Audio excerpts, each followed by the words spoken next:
Hi! உங்க குழந்தைங்களுக்கெல்லாம் பசி எடுக்கல அப்படின்னா, இந்த அகத்திக்கீரை சூப் வச்சு கொடுங்க. அதுக்கு அகத்திக்கீரைய நல்லா வாஷ் பண்ணிறணும். பாசிப்பருப்பு அதையும் தேவையான அளவு வாஷ் பண்ணி 2யும் குக்கரில் போட்டு, சின்ன வெங்காயம், மஞ்சள் தூள், வெள்ளைப்பூடு, சீரகம் எல்லாத்தையும் போட்டு நல்லா பருப்பு எவ்வளோ வேகணுமோ அவ்வளோ அளவுக்கு விசில் விட்டு நல்லா மசிச்சு எடுத்துக்கணும். ஒரு கடாய் காய வச்சு கடலெண்ணெய், பட்டை வகைகள் போட்டு, கருவேப்பிலை போட்டு, சின்ன வெங்காயம் சின்ன வெங்காயம் ஆல்ரெடி நம்ம போட்டிருக்கோம். இது சும்மா தாளிக்கிறதுக்காக போட்டு ஒரே ஒரு தக்காளி அதை நல்லா ஃபைனாக சாப் பண்ணி அதெல்லாம் நல்லா வெந்த பொண்ணு நம்ம கீரை பருப்பு எல்லாத்தையும் சேர்த்து வேக வச்சுருக்கோம்ல அதை ஊற்றி நல்லா கொதிக்க விடணும். பாருங்கள், பருப்பு கீரை ரெண்டும் நல்லா வெந்திருக்கு.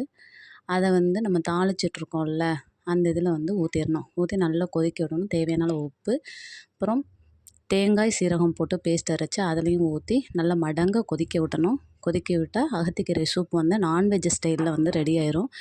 இதை குழந்தைங்களும் விரும்பி குடிப்பாங்க. இது நல்ல பசியை தூண்டும், குழந்தைங்களுக்கு வயிறு சுத்தமாகும். அதனால் இந்த மாதிரி வச்சு ட்ரை பண்ணுங்கள். Thank you guys.